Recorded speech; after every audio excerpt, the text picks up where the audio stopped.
Hey everybody, how are you tonight? Dr. Stephanie Stroud with Cornerstone's Pet Tip of the Week.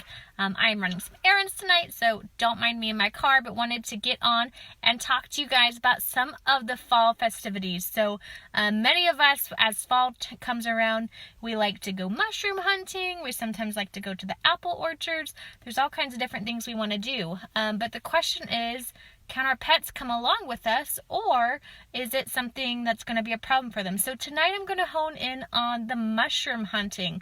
My husband absolutely loves to go mushroom hunting. He enjoys eating certain ones.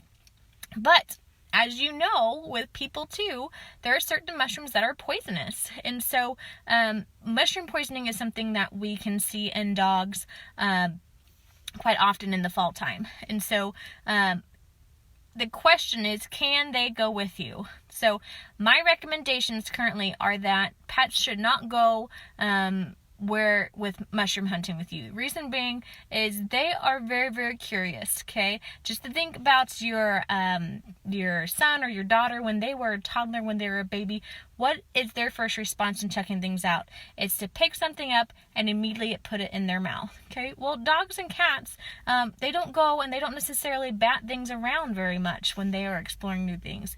They immediately will sniff things and then they will eat them, okay? Dogs, very much so. The problem with that is that dogs and cats, they can't always tell which ones are poisonous just by sniffing them, just like you and I can't tell that. And so oftentimes they will ingest them and then it's too late, okay? Things that you can see problems with mushroom toxicity are certainly GI signs, so vomiting, diarrhea, but it can have some more serious side effects, including kidney failure and liver failure, as well as death sometimes. And so it's really important to be really mindful of mushroom poisoning in our pets. So how can you protect your pets from being poisoned by mushrooms? The first thing I would recommend is just don't take them. If you are a mushroom hunter, don't take your pets along, okay? You want to try to avoid the places where mushrooms would be for your pets. Same thing if you have mushrooms growing in your backyard. Don't let your pets at them, so you may need to pick those or get rid of them. While the majority of mushrooms aren't going to be a problem and aren't going to be toxic, again, there are very toxic mushrooms out there that can, in certain cases, kill pets. And so want to pay attention to where the mushrooms are, pay attention to your yards, if you live in the woods and so forth, kind of make sure that your pets aren't going to those places where some of those might grow, or get rid of the mushrooms, okay?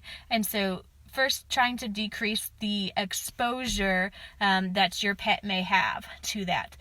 Second is, if your pet were to ingest a mushroom, the best thing to do is try to take a picture of it, okay? And then you want to call the pet poison control, which we have given you guys their number before. I'll give it to you again tonight. This is a number I recommend putting on your refrigerator, on your mirror, put it on a card, and put it in your wallet. That number is 888-426-4435.